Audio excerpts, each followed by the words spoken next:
Okay, today we are doing the first of many in terms of a weekly roundup for the week previously.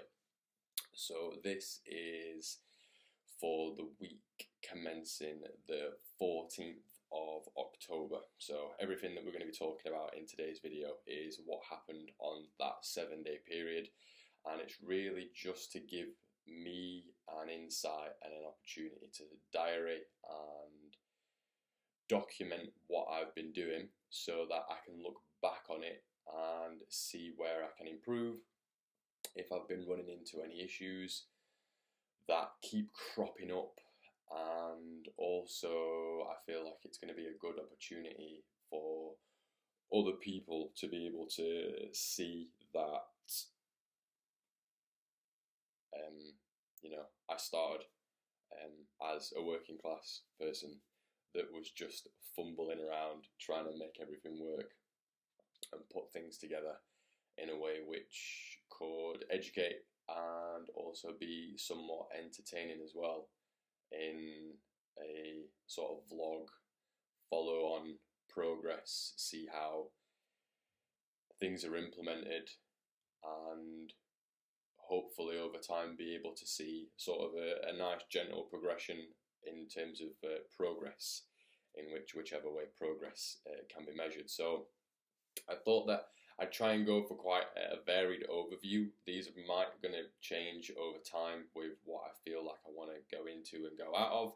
But the main thing of today was to get over the fact that I haven't filmed anything properly for at least a year or two, and to sort of break that cycle and get out of that whole things have got to be perfect before you can take any sort of action. So I am filming it on my laptop on a stand-up desk. There is a book underneath my laptop, that's why it's very, very unstable. And yeah, there's no special microphone. The lighting is coming from the window, because if I turn the light on, actually, do you know what? That's not a bad shout. I might keep it like that because it looks kind of cool. So first and foremost, food, and just kind of like generally what my eating was like. So last week was a good week for eating. Last week was the first week where I made a really big conscious effort in a while not to eat processed food on the level that I can eat processed food when I'm not making a conscious effort. So I believe that all week I didn't touch anything processed. Everything was completely homemade from scratch, except from a very small number of crisps or potato chips, depending on where you're watching this. And Saturday was cheat day, so I went apeshit. I had a banana before I went to the gym, did a good training session, had a McDonald's breakfast, and then I believe I came home, ate some chocolate, and then went out with a friend and ate to be fair, it wasn't that bad. It was like a falafel, hummus, chicken wrap in a flatbread with a load of salad and some sauce. So that wasn't that bad. But the evening, I believe that I had like a pizza, some wedges, chicken wings, and then quite a gluttonous amount of chocolate. I mean, like cookies, ice cream, actual chocolate, probably more potato chips or crisps, and then I'm sure there was like some kind of chocolate dessert thing as well. So I went pretty crazy. Sunday was supposed to be back to eating healthy / having quite a long fast to just let my digestive system rest. However, that didn't happen. That didn't happen. I carried on eating pretty bad. Oh no, actually, I did do a very long fast from the last meal that I ate on Saturday, going into Sunday. I think it was like a 19-hour fast. And then quite a lot of stuff happened on Sunday, so it was a case of just like grab some food. And then there was like cookies and ice cream left over, so it was like, what are you going to do about it? So yeah, eating tail end of the week went not as planned, but I got 5 solid days of really clean, processed food. So progress is what we are looking for. Training last week was really good. Again, I made a really big conscious effort to go back into my standard routine of training. So I do a day on training, a day off, a day on training, a day off, and then I change body parts. So I probably get through a full sort of cycle in terms of 4 training days split up over 8 days, and then that I do my full body with that, so I get a good amount of rest. Training is very intense but very short. Mike Mentzer / Dorian Yates' method of doing short, intense workouts and then having a lot of time to recover in between workout days works really well for me. So I like sticking with that. It's quite low on time. It's easy to implement, and you get to really push yourself in the gym, so you feel like you've had a really good workout. But because you're not doing, like 20 sets plus, the amount of energy that you actually expend is relatively low in comparison to the amount of results that I find I get. So training was really good. I haven't pushed myself properly in about 3 or 4 weeks before that, so the weight was used, which was pretty low in comparison to what I have been using. But it's really important to just start with where you can, whether it's going for a walk, whether it's going for a gentle swim, or whether it's jumping back into an old program, but just a reduced weight. Obviously go to the intensity which you feel like you can. And one thing that I have noticed is, which is a little bit obvious in hindsight, but the better I eat, the more weight I can lift, the faster I recover, the better I sleep. So like nutrition, I know it's obvious for a lot of people, but having the experiences like nutrition is absolutely key. So yeah, those two things go hand in hand really well. Sleep, averagely I get like 7 to 8 hours sleep at the minute. I was doing a shift pattern at work because I do have a full-time job at this point in time. I was working until around midnight, 12:30, getting home for like 1 in the morning, and then waking up at like 7 a.m. So by the time I'd got to sleep, I was probably only sleeping like 5.5, maybe 6 hours a night, and that just wasn't enough sleep for me to be able to feel recovered. I was having to take a nap in the afternoon before I went to work because I didn't start until like 3 p.m. So sleep's become something that's a priority. I've shifted my hours around at work, and yeah, because of that, I now get a good solid 7 to 8 hours a night, every night. Work in terms of my job. So last week I actually was at work working for 47 hours. Plus the 5 hours of unpaid break times. So between getting to work and clocking in and leaving work, it was 52 hours. Plus the commute time, I was looking at from leaving the door, going to work, having my break, leaving work, commuting, and then getting home. Total of around 69 to 70 hours last week. So last week was a busy week. When you look at the fact that I did all of that, was getting 7 to 8 hours sleep a day, and managed to get 3 solid training days in as well, I'm very, very happy with last week in terms of that. On top of the exercise sort of stuff, every time I go to the gym, so I trained 3 times last week, I get a good solid sort of like 15 to 20 minute full body stretch afterwards. So again, adding on that time as well, it was quite a busy week. I always, no matter what I do, try and get at least 1 or 2 stretching sessions in. It's just so much easier to add it in the end of your workout because I feel like it starts to help you rest, relax, and get that digestive process working. Your rest and digest nervous system, relax into your parasympathetic rather than being kind of like how you are when like you lift heavy weights with like rock music. I need to calm, relax, and let my body start to go through that transition of going into actually repairing. So along with that, obviously you stay super flexible and you don't feel all stiff and tight within your body. You feel relaxed, you feel grounded, feel calm. So for me, stretching at the end of a workout is super, super important. And I also feel like it massively helps with getting rid of all the muscle wastage that you accumulate through training. You know, lactic acid is a waste product. So by stretching, quite a lot of science says that you can start that process off of healing the muscle quicker as well, because you get rid of that muscle waste sort of idea. So yeah, stretching's great. Mobility work, so I've got a massage going, I've got a vibrating foam roller. I just do that as and when.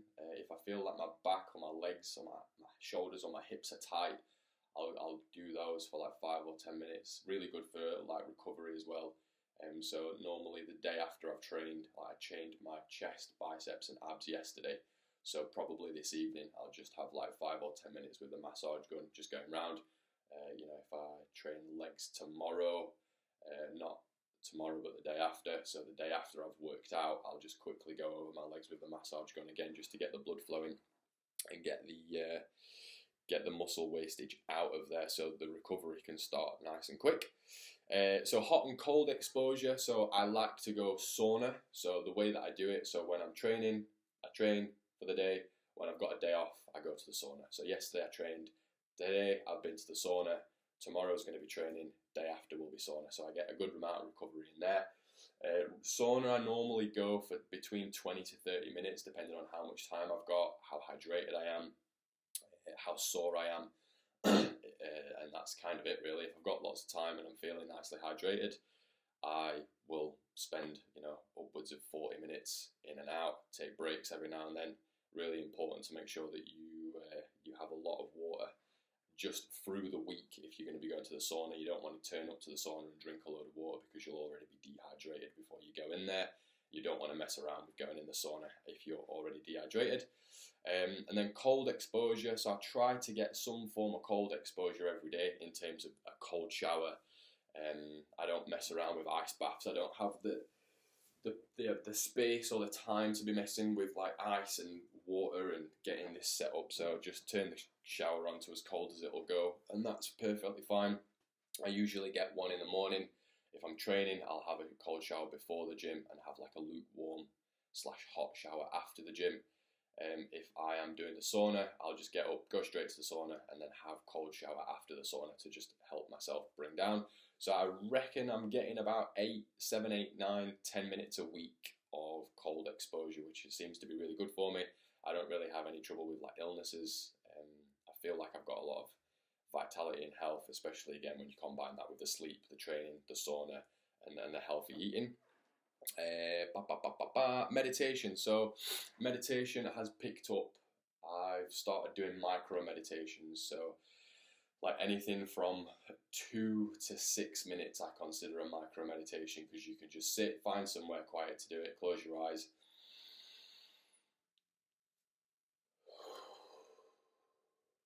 just take that breath and center yourself.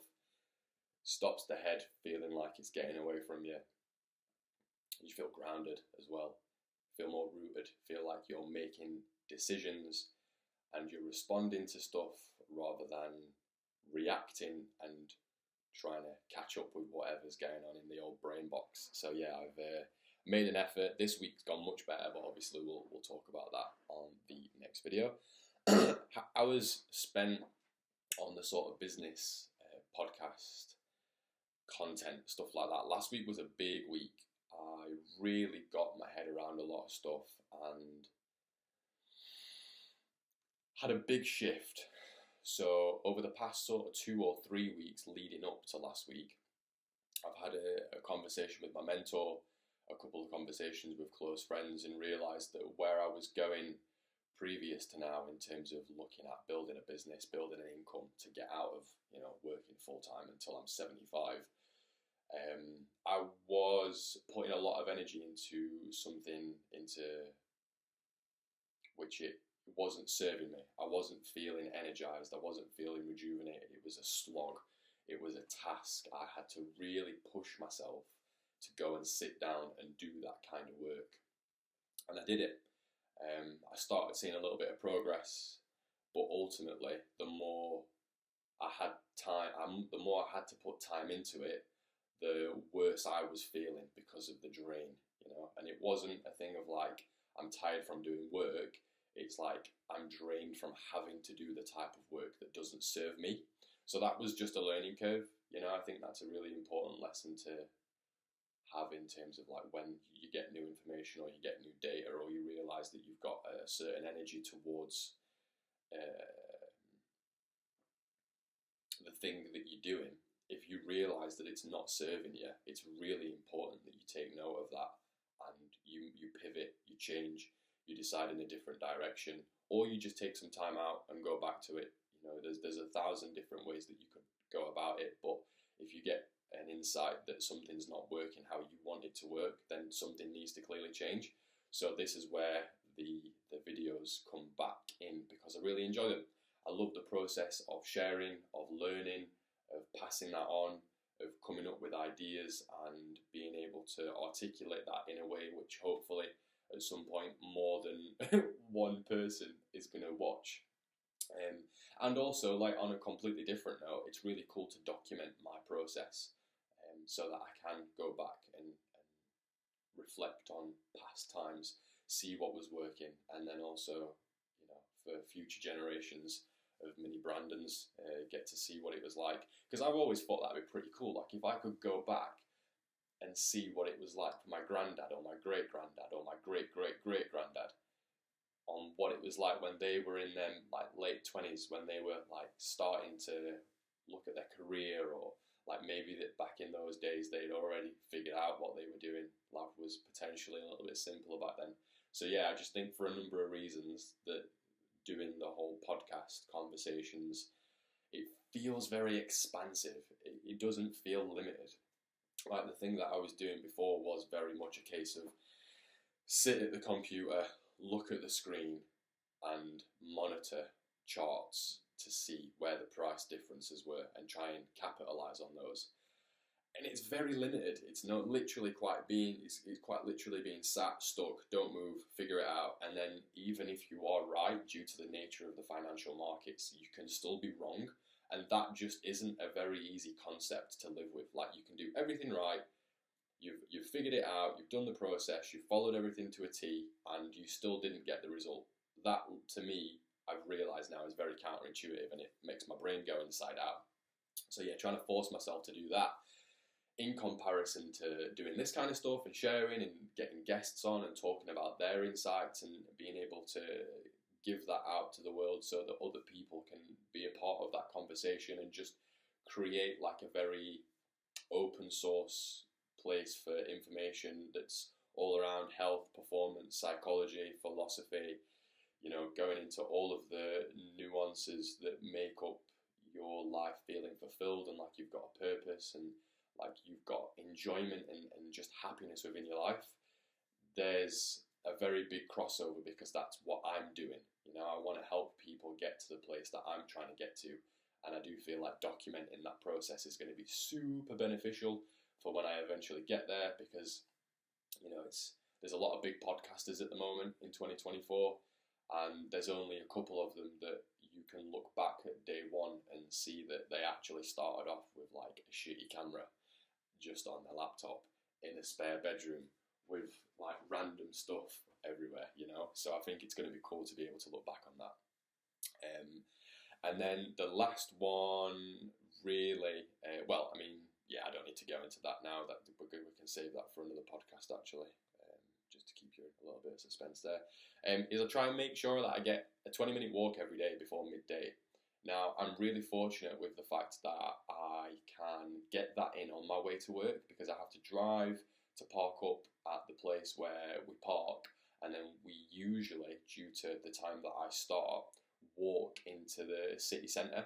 So I kind of use that as a perfect opportunity to get my daily walk in, at least one 20-minute daily walk before midday if you can. There's a lot of stuff that says that the sunlight at earliest you can is great.